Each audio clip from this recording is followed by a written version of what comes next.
In many ways, the search for happiness defines our human existence. And you could even say that it is the most desired thing, or the fundamental thing that we are all seeking. And so it is, to me, very interesting how little time is spent on understanding what happiness actually is, and even trying to come up with a definition for it, so that we can seek it. Typically, in a presentation on happiness, what you often get is all of these tips to improve happiness, but that doesn't say much about what happiness actually is. What is it really? And that's the subject of today's discussion. Just understanding what happiness is, breaking it down a bit, and this leading to some basic actions that we can take to pursue it. These actions that we can take to pursue it won't be, I won't be giving you very specific ones, like, do this, do this specific thing at a certain time, but more ways that you can support and go on your journey to discover what happiness actually, what will actually make you happy. So let's get started. My name is John Immel. I'm the director of the Joyful Belly School of Ayurveda.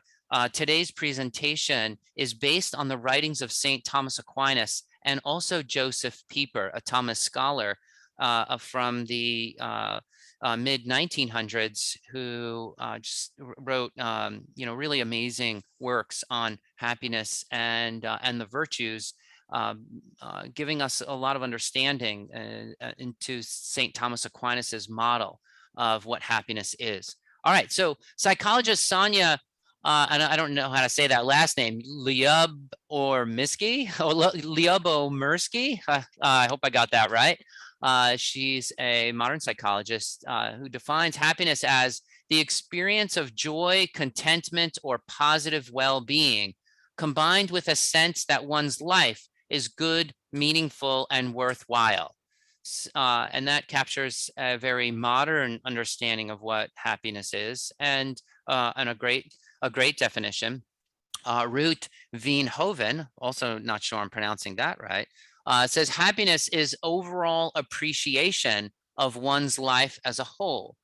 In 1776, the Declaration of Independence of the United States talked about the pursuit of happiness as a right, something that we all have a right to. And but then happiness, the word happiness, meant something different in 1776. It meant something more like prosperity, thriving, or well-being. And that's not really the same meaning that we have today. Our modern understanding of happiness is more a feeling or an emotion, like intense pleasure or joy. The ancient Greeks talked about happiness as an activity, not a state of being. So not an emotional state of being at all, but something that you do. And that is, that's interesting. And that's not, and they didn't mean the same thing as like love is a verb, right? Like doing happiness means cultivating an emotion.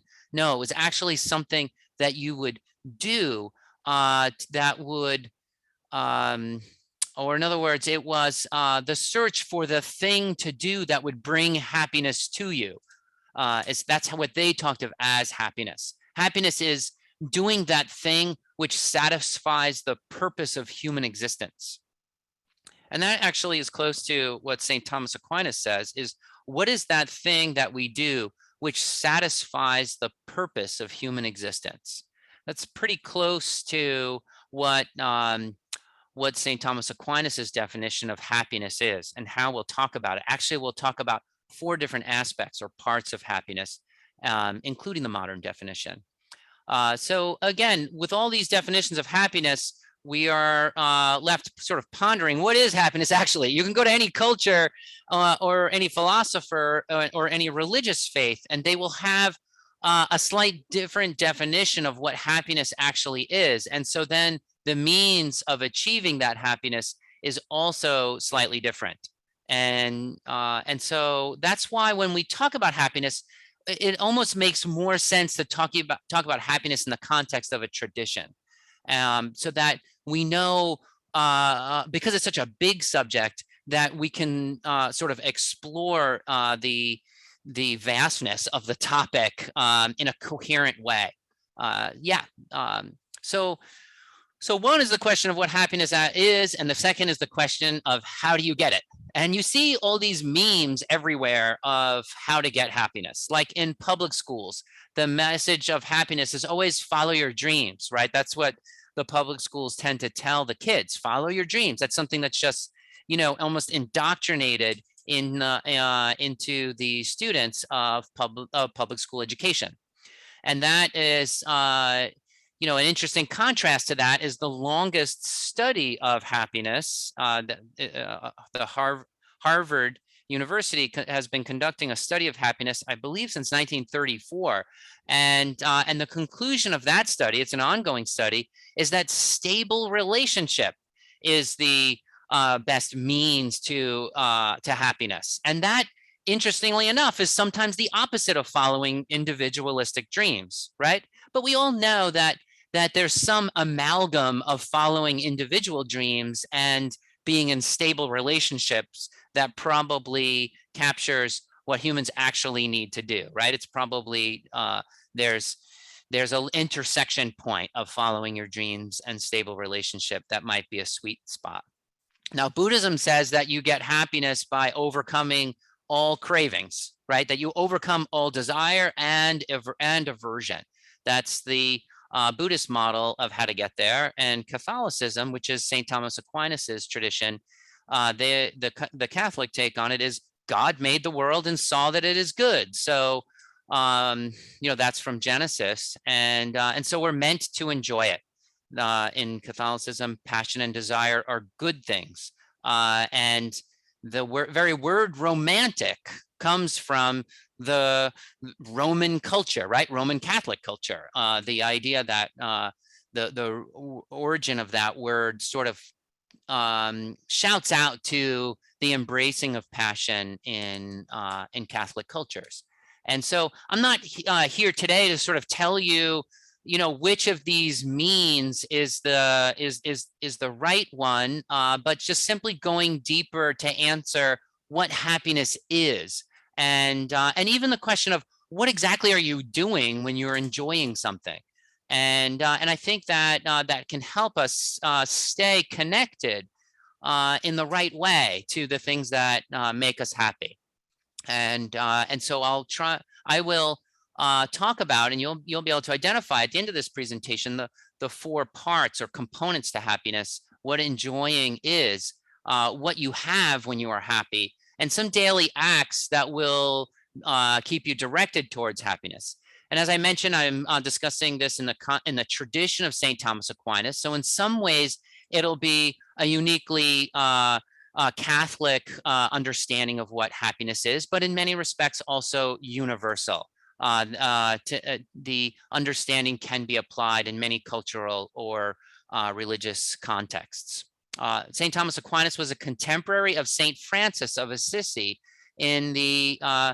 he was in the 1200s, loosely contemporary, and he's considered one of the greatest thinkers of the High Middle Ages, probably one of the 5 towering figures that helped shape Western civilization. For example, much of the modern understanding of law, including United States law, is based upon the writings of Aquinas and also the writings of Aristotle. So if we were going to talk about some of the towering figures that shaped Western civilization, we'd have to mention people like Plato, Aristotle, Jesus Christ, St. Paul, St. Augustine, St. Thomas Aquinas, and there are others too. We could talk about Charlemagne and others. And I'm speaking pre-Enlightenment era here, and to some extent, so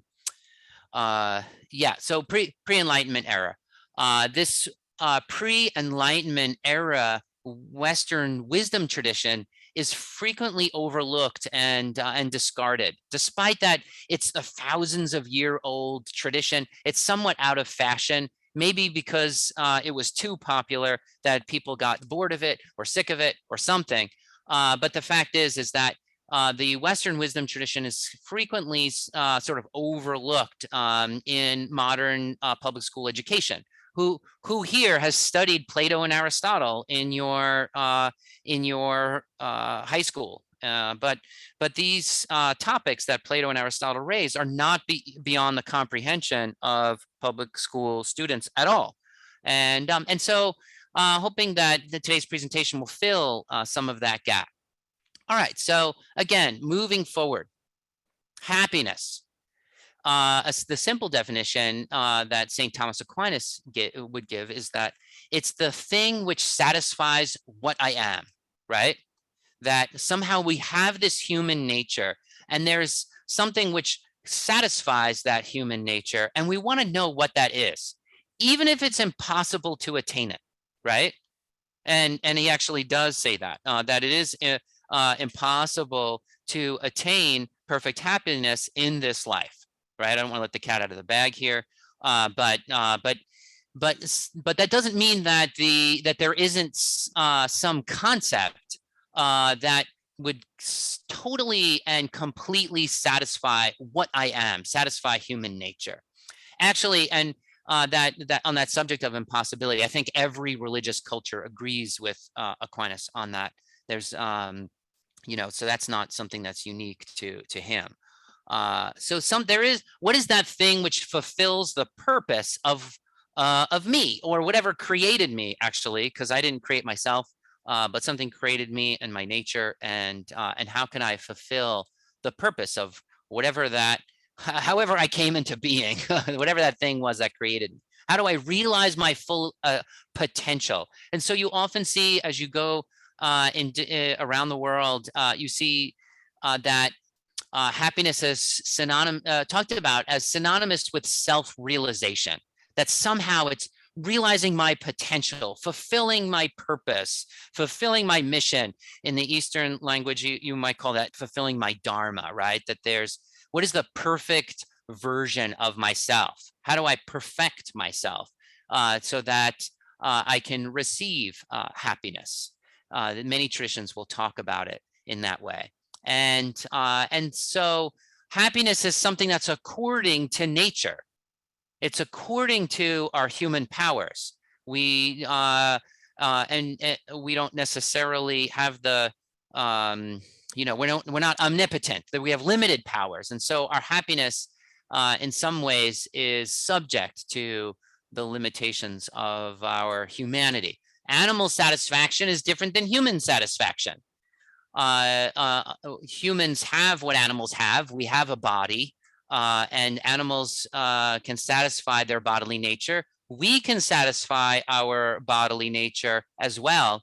But human satisfaction is something more than just satisfying our bodily nature. It would also include satisfying reason. We have this pesky, annoying, demanding, wonderful, amazing thing called reason. And that makes us very different from other creatures, and makes our happiness very different from creaturely happiness.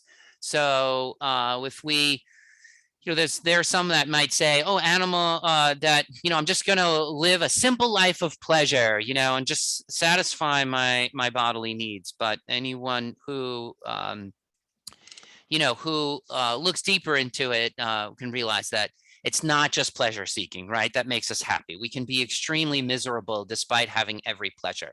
And we can't do terrible things either and expect joy. Like if we do some terrible thing, we're just not going to be happy, right? And that, even if that satisfies the body, it doesn't satisfy the soul. So somehow we're made for love. Happiness is not just a getting, but it's also a giving. We know these things intuitively.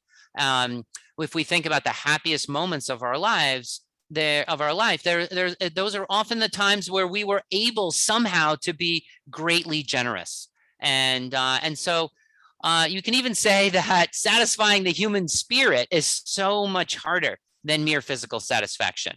Actually, physical satisfaction and bodily satisfaction is mere tinker toy to spiritual satisfaction. All right. So already I've mentioned that happiness, according to St. Thomas Aquinas, is not so much a feeling, but having the satisfying thing. And you'll see that as well as you go in traditions around the world, that happiness is spoken of as a possession or as an attainment. It's something you attain, something you acquire. You can even say many cultures will talk about possessing God or possessing the divine or attainment of divine revelation. Somehow it's the individual having something, and that having that satisfying thing is what happiness is. And we see that in the vernacular as well, in common everyday speech. You can see T-shirts that say things like happiness is the beach, or happiness is a glass of wine, or happiness is TGIF, right? Friday at 5 p.m. And all of those are talking about happiness not as a feeling, but as the thing which provides the feeling.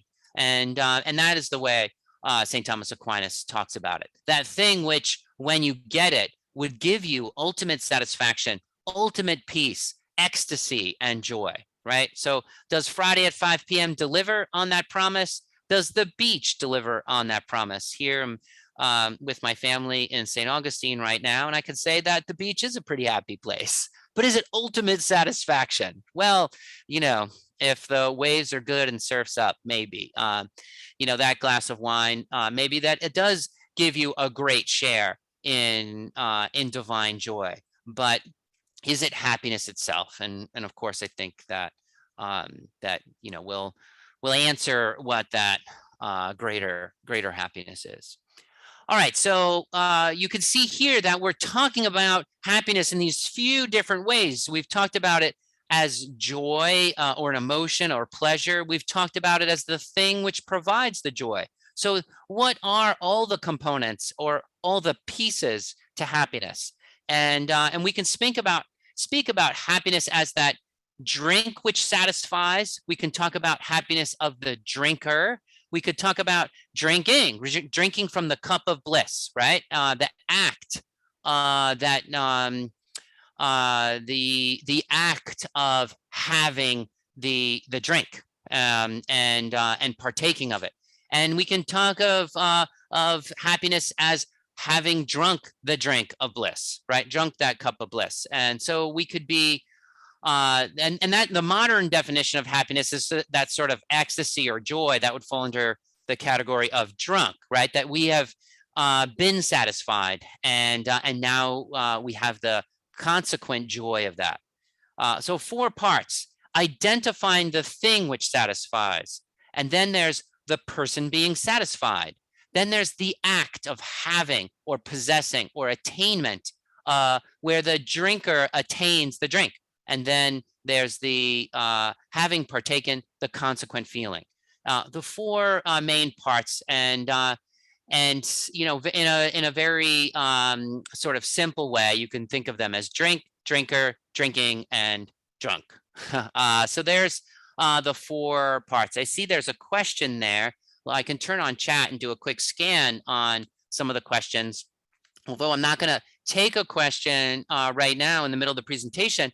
But if you want to type in your question, please do, and then I will address questions at the end. If there is any questions like you can't see my screen or something along those lines, then please jump in. Okay. All right. Good. So all right. So let's so far we've talked a little bit about the drinker, right? That a person, a human being, is a rational being, and that makes our satisfaction just a little bit harder, or much harder than animal satisfaction. And so we know a little bit. We see that a little bit about the drinker. Let's talk a little bit about the drink. All right. Again, humans have a mind, and what is the purpose of our mind? On some level, the goal of reason, or the goal of a rational mind, is that if you see anything good, you naturally want it, right? That the mind naturally seeks that. When we sit around and think about what to do for the day, we want to do the thing which is ultimately good, right? That if we see that there's this great thing out there and we identify it and we see this great way of doing that good thing, then we desire it. That's just a very basic thing about what a rational mind does, that if we do anything, we have this reason for doing it. And what is a reason other than a good that we're seeking to manifest? Okay. So if you have a rational mind, or if you have a brain, we all do, when we naturally desire and move towards any good thing. And we're not entirely happy while we don't have the good thing. In other words, there's a movement, there's a little bit of restlessness. There's that good thing over there. I see the way to have it, but I don't quite have it yet. And so that sort of pulls me outside myself to acquire it or do it. And you could say that that we're not going to be fully happy until we have every good and every desirable thing. And when we've gotten rid of every bad or undesirable thing, right? On some level, there is our happiness is really big, right? The thing which makes us happy is this really big thing. It's just nothing less than every single good thing possible, right? And that's a bit terrifying. That definition of happiness includes the Friday at 5 p.m. It includes the bar of chocolate. It includes the glass of wine. It includes the beach. And so it's a bit terrifying, right? You can't even turn that off. A rational mind can't turn off that terrifying desire for happiness. In some ways, the whole Buddhist spiritual path is the attempt to turn off that desire. And that's why Buddhism speaks about transcending even the mind itself, that you can't turn off that desire until you transcend reason, so you transcend the mind. So we have this will. We talk about willpower all the time, right? So what is the will? The will is that organ in our brain, or that part of our brain. I don't know if it's a physical organ or just some capacity of our brain, which seeks happiness relentlessly.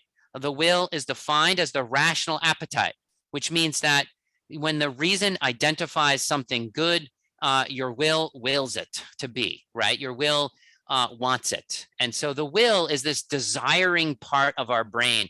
The rational, it's an appetite for the good.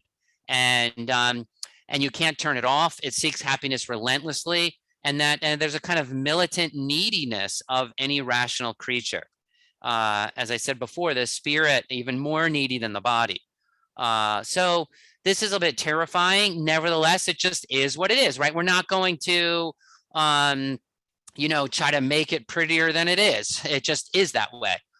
For any creature with reason, there's a bit of restlessness in our spirit until we have what in Latin you would call, what St. Thomas Aquinas would call the summum bonum, the sum of all goods, the fullest life with every good thing in it, right? And that desire for the fullest life with every good thing in it, the summum bonum, also includes knowing perfectly that energy which creates. There's something, something brings things into being. There's some principle of creativity, some principle, some energy which brings things into being. And that's what our reason wants to know perfectly. How do things come into being? And how do I bring that good into being? And so we want to know perfectly that creative power, and not just know that creative power, but be aligned with it, to use that creative power to acquire the good, to have and hold the greatest possible share of the good. And so that, as I said, is almost a terrifying craving that ultimately we know that we can't attain or acquire the whole ocean, right? We're just a drop, but we're made in some way to our mind is made or constructed in some way to see those goods that are outside of us and want to participate and share in those goods. So, so knowing that creative power leads to what? It leads to navigating reality in the best way possible, right? If we knew how to, if we knew or were tapped into or aligned with the creative power that brings all things into being, we would be able to navigate reality excellently, right? We would be able to fulfill that potential and be connected to that raw power of existence. And that's just simply what reason attempts to do. That's what our mind attempts to do. And that's what satisfies the mind, ultimately. This question of happiness is nothing less than a question of how to be in the world. How should we be in this world, right? Is the overarching thing that we are trying to discover. And of course, the Western word for that, or I'd say the Catholic or Christian word for that creative power, is God. So we could talk about God as in the God of the Bible. What has God revealed his nature to be, and make this a sort of faith-based discussion of what God is. I'm not going to go from that angle, right? I'm instead going to go back to the beginning. Actually, even in Genesis, when Moses is sitting in before the burning bush, and God is talking to him and telling him to go liberate the Jews from Egypt. Moses says, well, and who should I say sent me, right? Who should I say sent me? And God replies to Moses and says, tell them I am sent you. So you see right in the beginning, the oldest book of the Bible, there is this claim that God is calling himself the great I am, and we could approach that from a faith-based perspective, but we can also approach that from the a more philosophical perspective and say, well, there's some principle that brings things into being. I want to know what that thing is. We can give a name to it. The Western tradition calls the name of that thing God. That God is that nurturing power of creation, the energy of being. He is pure act, right? That actualizes things, that acts. And so you can see that right in the basis of the Western philosophical tradition of happiness. And this is true for the Greeks. It's true for the ancient Jews, true for the Christians as well, is that in some sense, happiness and having life are synonymous, having being, right? That salvation and eternal life are the same thing. And you see that if you go to church, right? If you go to any Christian church, they're always talking about salvation and they're talking about eternal life, and they're somehow like use those terms interchangeably, and that can be really mystifying for someone who's not from that tradition. But once you understand that in the Western philosophical and historical tradition, happiness and having being and having the fullness of life are all just sort of the same thing. And that's why eternal life and salvation are talked about as synonyms. So in the Western tradition, that's very different from the Eastern tradition. In the Eastern tradition, you're trying to escape the cycle of birth and death. You might have seen that in any yoga class or in Buddhism, that the cycle of birth and death is this painful state of never-ending desire. Because of the impossibility of satisfying that militant will, we should try to transcend that whole game, right? That's the Buddhist yoga claim, that we should transcend that. And so in the Christian tradition, you're not seeking to transcend desire and passion, but instead order it. Christians will recognize that the problems of desire and passion, but in that pursuit of seeking the fullness of life, we're trying to order desire and passion, not necessarily transcend it. And so you see here that in these two traditions, if the Buddhist tradition is seeking to transcend the cycle of birth and death, and the Western tradition is seeking to the fullness of being, that naturally contemplation and meditation in those traditions are just going to be totally different on some level. There's many similarities as well, of course, but on this, the kernel of it, or the center point of it, is in a way, you could say, kind of going in this sort of opposite direction. And so I've talked a little bit about that impossibility earlier. I just want to mention that in every human being, right, we're on some level, we are a finite creature. Every rock, every plant, every animal, every human being, we're a finite creature, but we have to contend with the whole of creation. Like I, John Immel, director of the Joyful Belly School, in my life, have to contend with the whole world, being the little me, right? I'm the drop, and I'm trying to figure out how to deal with the whole ocean. There's this war in Ukraine. It makes me anxious, even though it's on the other side of the world. I have to deal with the effects of that. And so all of us as creatures have this somewhat impossible task of dealing with the whole of reality despite our finiteness. And so by nature, there's a bit of a lack, right? We're in this state of lack. There's more with that. There's little that we have and more that we don't have, and that can lead some to a despair. So what you see is many different ideas which end up being sort of cheap, easy substitutes for the real happy thing, right? That there's various responses to the impossibility of happiness here on earth that can lead a person to pessimism. Philosophies where you stop even trying because it's difficult.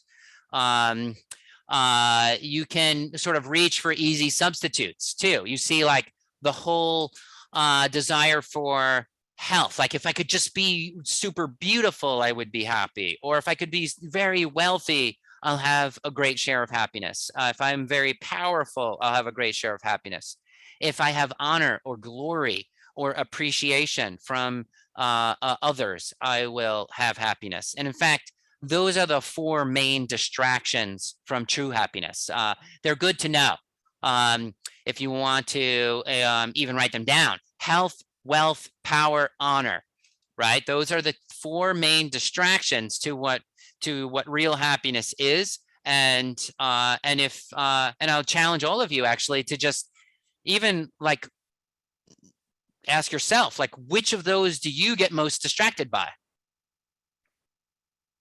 Right?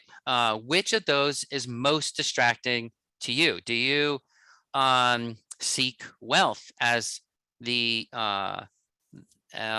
sort of ultimate fulfillment, or glory or honor or appreciation, people liking you as the main one, your own personal beauty, right? Some people, as I said earlier, just seek pleasure. That's pleasure itself can be a distraction from true happiness. An optimistic philosophy is a philosophy that's just going to try, that tries anyway. Okay, this is impossible. I'm going to go for the greatest share I can possibly get. What can I get as close as possible on earth, right? Optimistic philosophy is one that believes death can be overcome.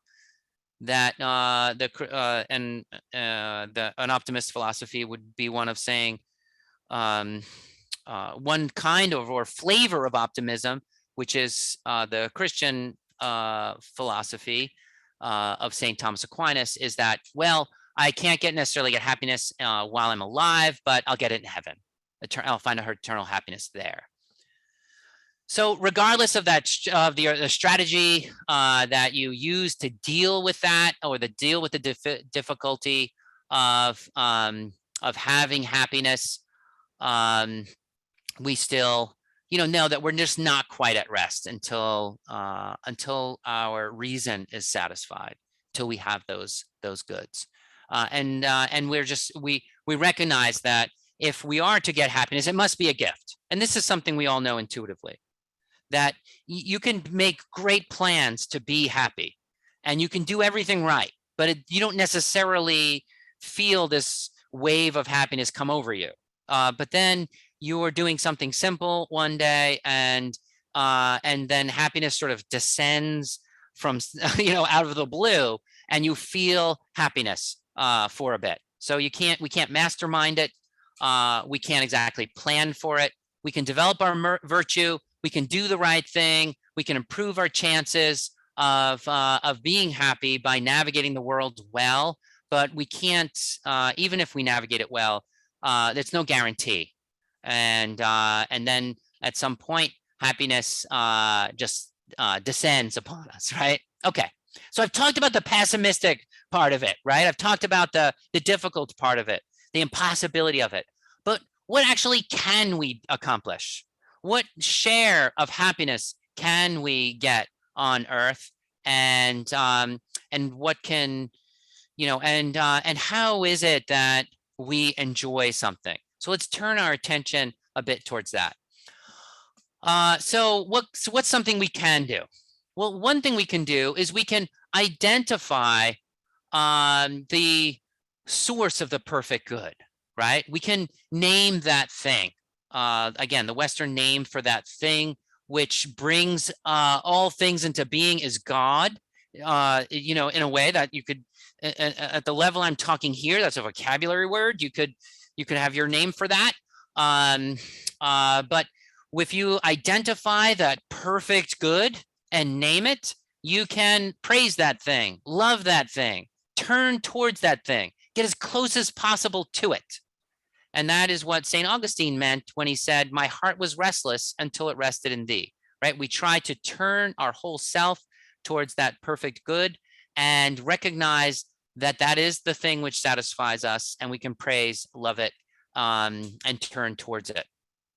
We can spend our time on Earth trying to figure out how to fulfill our potential to participate in that perfect good. We can pursue that perfect good. We can, in the morning, when you wake up in the morning, you can ask yourself, what is the most worthwhile thing I could do today? What is the thing that, what can I do today that's within my power, given my circumstances, my job, my family, and all those things that could, what can I do given my circumstances to pursue the highest good?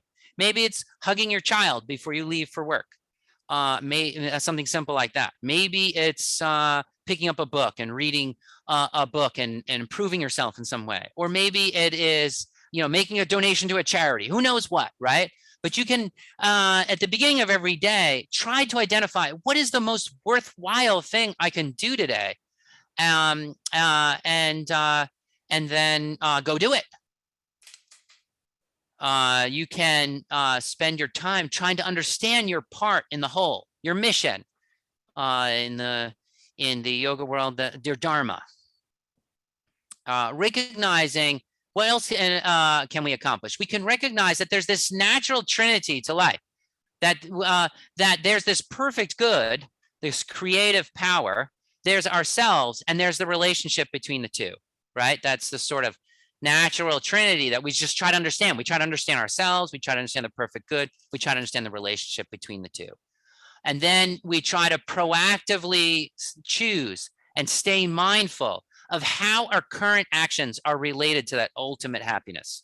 We might be, you might be working in a factory, you might be CEO of a company, whatever you're doing today. How is that current action related to your ultimate happiness? So that way, at every moment throughout your day, you're connected to that perfect good. That what else can you do every day? You can do surgery on your desires, right? Which, again, in the Eastern traditions, Buddhism, yoga, as well as the Western traditions, we're always doing surgery on our desires. Buddhism and yoga to transcend them, Christianity and the Western philosophical tradition to order desire to what satisfies, to that creative power. Now, when I talk about creative power, I'm not necessarily talking about Jackson Pollock as an artist splattering paint on the wall in some urban loft somewhere. Creativity is also a mother hen sitting on her eggs, right? Creating life as well as creating ideas and movements in our society are all examples of creativity. All right, so those are some things. What else? Well, we've talked about the drink of happiness. We've talked a little bit about the drinker, but we haven't talked about drinking, attainment, and even just what is enjoying like. And these are other things that we can do to have an earthly share of happiness. So in many spiritual traditions, we speak of happiness as an attainment, as a possession of the beloved, possessing the beloved, or even seeing God. Many traditions around the world will talk about seeing happiness as equivalent to seeing God. I always think of that song by John Lennon. That John Lennon went to India, and he, kind of got inspired by that tradition, and he was, and by the Hare Krishna tradition, and he was talking, and then that song, I really want to see you, right? You remember that Beatles song? He's talking about seeing God as equivalent to happiness. What does this mean, to possess the beloved, to see God? How is this connected to happiness? Is happiness a seeing? When we're enjoying something, are we fundamentally, what are we fundamentally doing when we enjoy something? Is that a seeing? So yeah, I'm going to say that it is a seeing, actually. So let's think about a bar of chocolate. How do you enjoy a bar of chocolate? You can like put it up to your nose and smell it. Smell the bar of chocolate, and you can taste it. You can swallow it and have and feel the satisfaction in your belly. You can feel the pharmacological effects of the chocolate. Chocolate opens up circulation in the pelvic basin, and so it opens up circulation to the reproductive organs. Right? That's just a pleasurable flow of blood in the in those organs, especially for women. And so all of that pleasure from the bar of chocolate ultimately is experiential. It's an experience, and it's a savoring of the chocolate. So when we are enjoying something, on some basic level, we're savoring it. To enjoy is almost, you could say, is to savor what you love, and you need a mind to do that, right? We're in a way, each of our five senses is a way of seeing, is a way of knowing, right? Even when we are touching the bar of chocolate with our eyes closed, we can see the shape of it and feel the texture. Even when we're tasting it, in a way, that sensory experience is something that is processed in our brain. So a seeing, a having, a holding, a savoring, an enjoying is something that that we even know that we're doing it because we have a mind. And that savoring of something intensely pleasurable is pretty close to what the modern definition of happiness is pretty close to what we think of as being happy, is savoring a pleasurable experience. All right. So we enjoy things by savoring it, but that's not all. There's another little piece. There's two more pieces, actually. We also enjoy things by appreciating it. Right? So if we were to go just a little deeper, we have all these experiences of the chocolate, right? But even deeper is to appreciate the good within the chocolate. All those experiences are wonderful experiences of eating the chocolate, and I can appreciate the goodness of the chocolate itself. In fact, in a way, that's what love is, right? We enjoy something in a way, we're loving it. We are appreciating it. We're seeing the fragment of good in it.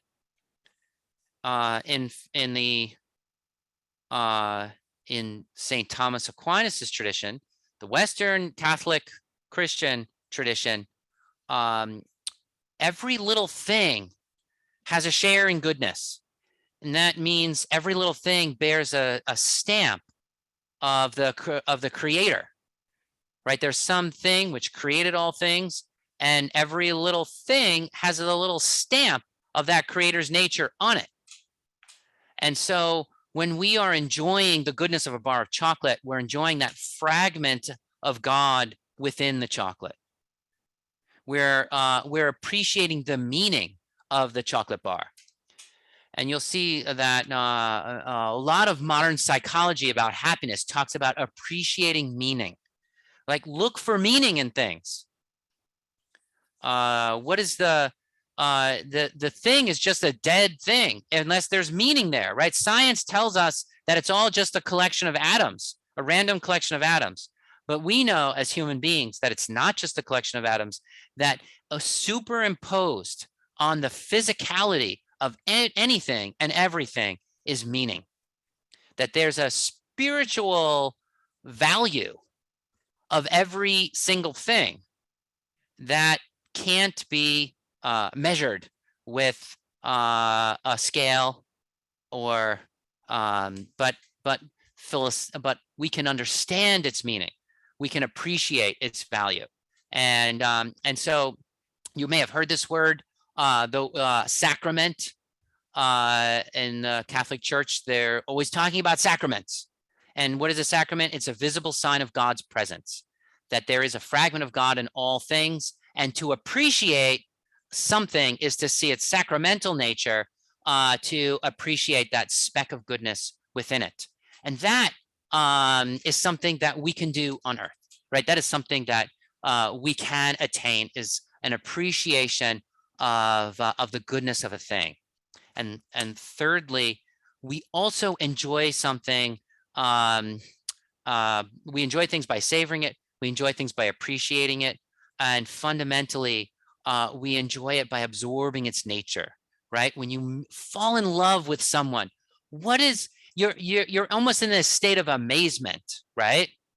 You are, and you're so amazed by the beauty and wonderfulness of the thing that you love, that you want to have it within you. You want to have its essence, its nature within you. You want to know what is it about that thing which makes it so amazing. And so you seek to discover it, and you stare at it, right? Like a lover gazes into the eyes of his beloved, and tries to absorb her whole being within, right? To know her entirely. Interesting that in the Bible, when they talk about knowing someone or something, they're talking, usually that's used as a synonym for sexual relations, right? In biblical language. But I think the biblical language using the word knowing is actually pinpointing the exact thing that the lover is doing. Is he is savoring, appreciating, and desiring to know her completely. And that's something that only a rational person can do. What does reason do but see and seek to know the essence of a thing? In fact, that's St. Thomas Aquinas' ultimate definition of reason, is that organ which absorbs quiddity, which absorbs essence, what it is, absorbs what it is. And then judgment then follows that absorption of essence and quiddity to determine, how should I respond? What should I do with this knowing? And so is there any better way to love my wife than to savor, appreciate, and try to know her perfectly? This savoring and appreciating and absorbing is that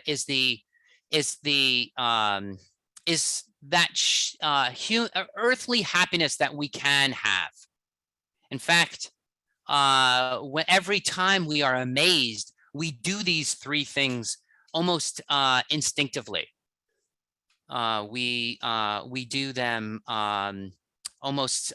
We almost like do them without. We do them naturally, and almost like we can't even not do them. It was very difficult when I met my wife to think about anything else. Yeah, I remember, just like not being able to sleep at 2 a.m. and, breathe, just like couldn't even catch my own breath, like excited to, that I had discovered her. And, I couldn't even sit in bed. I'd like go outside and like walk in the street and pace up and down and, amazing, wonderful, experience. And so, and then, in the Catholic tradition, after death, when we no longer just have that fragment, when we're no longer savoring the mere fragment, but the Creator Himself, that's called the beatific vision. That if the fragments can amaze us, then the summum bonum, the whole good, the perfect good, is a state of pure ecstasy.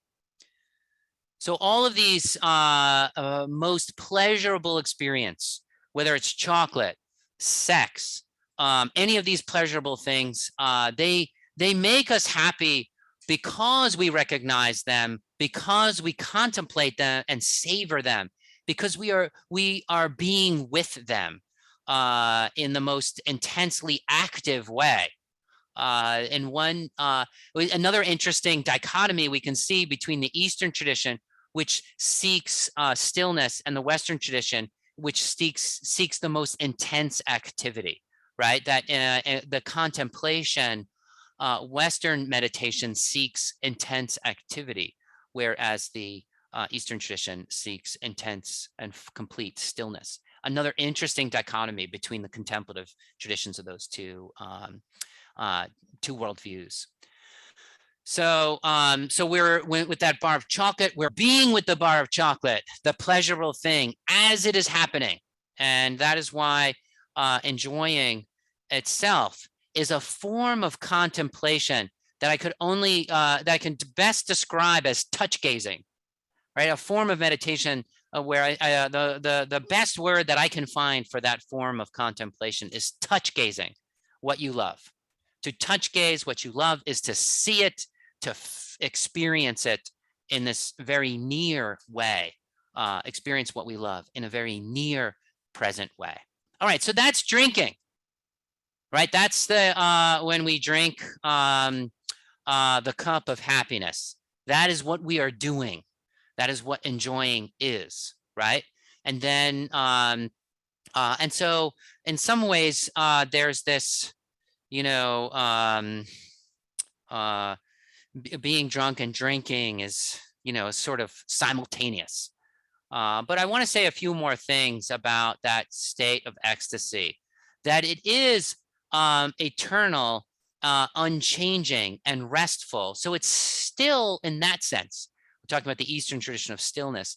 It's still in the sense that because you're perfectly satisfied, there's nothing else you want. And there's no movement to get something else. And in that sense, there's a stillness and a restfulness. And that is why, in addition to calling salvation eternal life, it's also called eternal peace and eternal rest.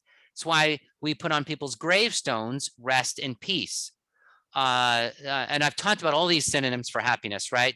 This eternal serenity of rest, resting in peace. I've talked about happiness as eternal life. And even the word salvation itself, it means that you're saving someone from death, right? That this sort of optimistic triumph in life is talked about as a salvation. And it's talked about ecstasy, right? I've given all these different synonyms. And so that it's not confusing to you, I wanted to put all of these different synonyms into a structure so that you can think about them in relation to one another. Because you're not just bouncing around from happiness as ecstasy to happiness as eternal peace and rest to happiness as eternal life and activity and and it's like, what do I do today, right? All of that can be this confusing ball of wax that you're like, oh my goodness, right? Lots of complexity there. Well, of course, attainment of happiness is a big deal, and on some levels it is complex, but it's not ontologically complex. Actually, happiness is simple in the sense that it doesn't have all these different, you're not trying to do, thousands of things simultaneously, but they all come together. All of those different synonyms of happiness come together in unison. It's not, happiness isn't a composite of many things, and it's not a striving to acquire wealth and then have people like you and then make sure your family's good. It's not all these separate things. It is more like a simple gaze at that one creator or creative power or that creative energy, so that you can participate naturally in the fruits of his being in the right order, right? Of the fruits of that creative being in the right order, that your desires and orders are desires and affections are ordered and not out of whack, and that you give the right amount of effort to each thing. That is fundamentally simple, maybe difficult to do, but it is a one simple gaze at the creative power. Okay. All right. So, moving towards conclusion here. First thing I want to say, and this is again true in many religious traditions. It was true for the Greek pagan tradition. It's true for Buddhism and yoga. It's true for Hinduism, and it's true for Islam, the Jewish tradition, and the Catholic tradition, right? Is that fundamentally every single part of happiness is a contemplative act. So contemplation is how we know the drink, right? We have to identify the drink. We have to identify the cup of happiness. If we want to be happy, we have to identify that thing which satisfies what I am. We have to know what to love. We have to perfect the drinker. We have to perfect ourselves. We have to understand our human powers and our human nature and identify the best means to perfect ourselves and the best means to possess that beloved thing. We have to actually do the drinking, right? When the cup of happiness is present, we have to drink from it. In other words, if the bar of chocolate is there, we have to savor it. We have to savor the beloved. When my wife is near to me, I have to savor her and appreciate her and seek to know her. And that savoring, appreciating, and knowing are all three of those contemplative acts. So without contemplation, without a mind, there's no part of happiness that we could experience, right? Even the being drunk, the pleasure itself is, we wouldn't even recognize it without contemplation, right? We wouldn't even know that we are enjoying if we did not have, on some level, awareness of what it is that we are having, right? Or that we are even having, right? So fundamentally, every single spiritual tradition describes happiness as a contemplative act. Okay. All right. So a few more touch points. Action items from this presentation. Start each day by identifying the highest good, that perfect good, and most worthwhile thing.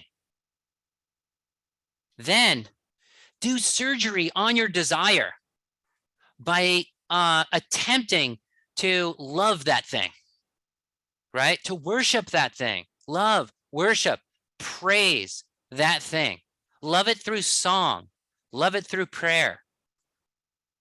Turn that inner eye, turn your whole self to that perfect good, and work on desiring it. Find any means that have become false ends, right? We've heard that statement, the ends don't justify the means, right? That's what I mean by when I use the word means and ends, right? Our end is to satisfy our nature. Our end is to find that happiness. Our goal, ends mean the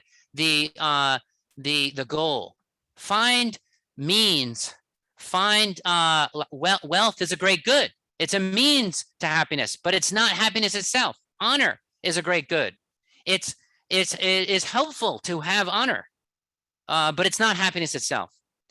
Health, you need health to contemplate, right? To enjoy anything, we need to be healthy enough to enjoy it. So pursue health, but don't pursue it as an end. Pursue it as a means. Don't pursue it as the goal with the capital G. Pursue it as just another means, as a great means, but just another means. Avoid substitutes for the real thing, not avoid substitutes for the real thing. Don't be trapped or distracted by substitutes of the real thing, so that your gaze is on that instead of what happiness actually is. So identify those false idols, those false gods, in a way that the health, wealth, happiness, honor that we're worshiping, and instead turn to that which is truly good and truly perfect, so that you can reorder your desires to what satisfies. And don't forget to petition that creative power. Ask God, what should I do next? Often he will tell you.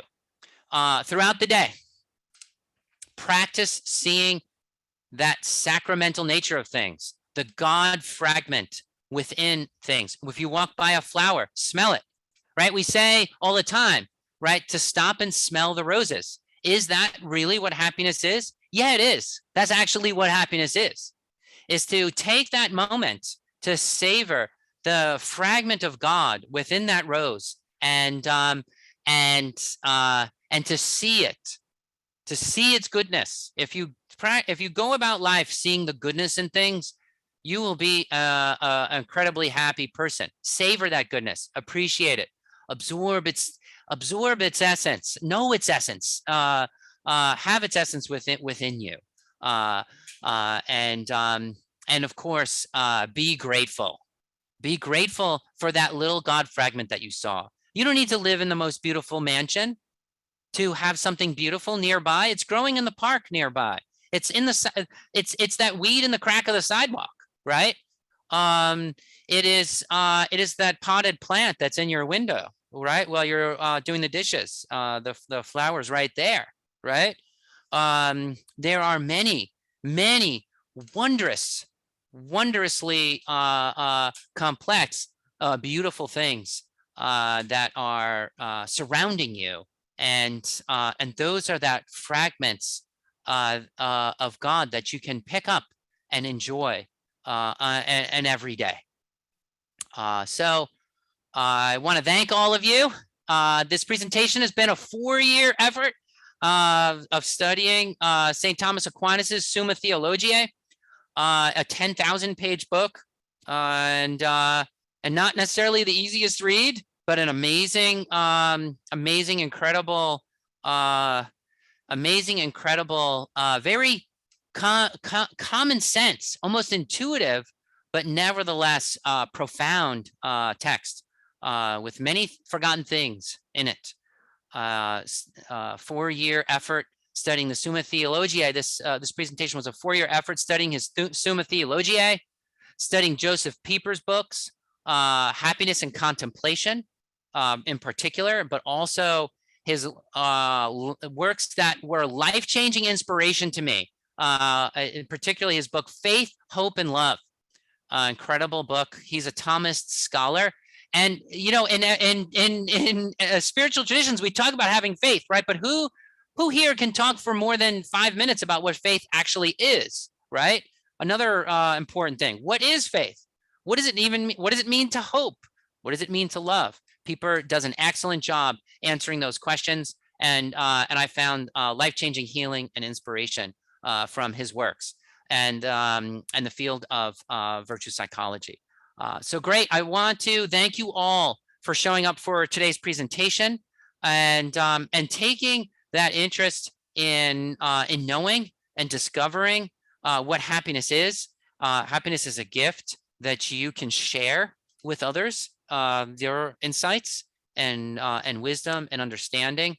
And so if you got anything here today please share it with those around you. And I will send the recording out to this for this. I look forward to doing that. And I'll also open the floor to any questions that you might have about this this intense topic.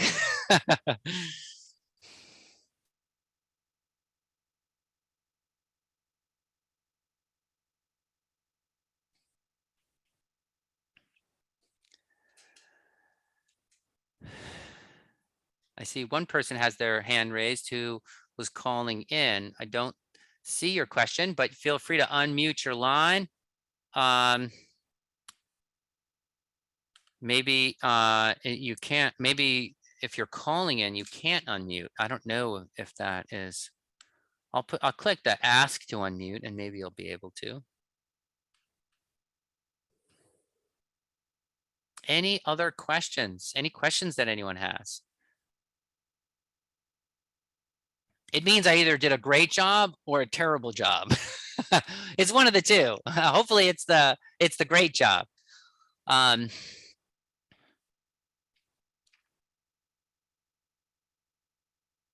Karen says, great job. Thank you, Karen. I appreciate that. And so does Deborah. Thanks. It's a lot to take in too, I'll say. That I've covered a lot of ground, and I will be offering a week-long study in this topic that we can meet every day and sort of go through some of these things more particularly, and even talk about clinical management in that, the right questions to ask on each of these areas to help a client go through and inquire to themselves and find some missing pieces that they might have. So I look forward to offering that sometime in the future. And as you see, some of you have seen on the website, we are putting together a 3-year certification course in this topic of happiness and the virtues.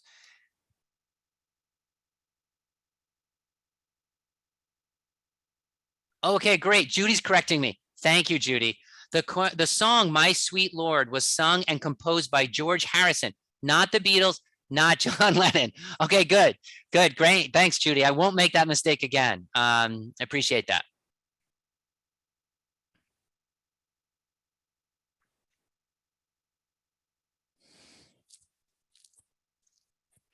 All right, everyone. Many blessings to you all, and I look forward to our next time together. Have a wonderful rest of your evening, and take care.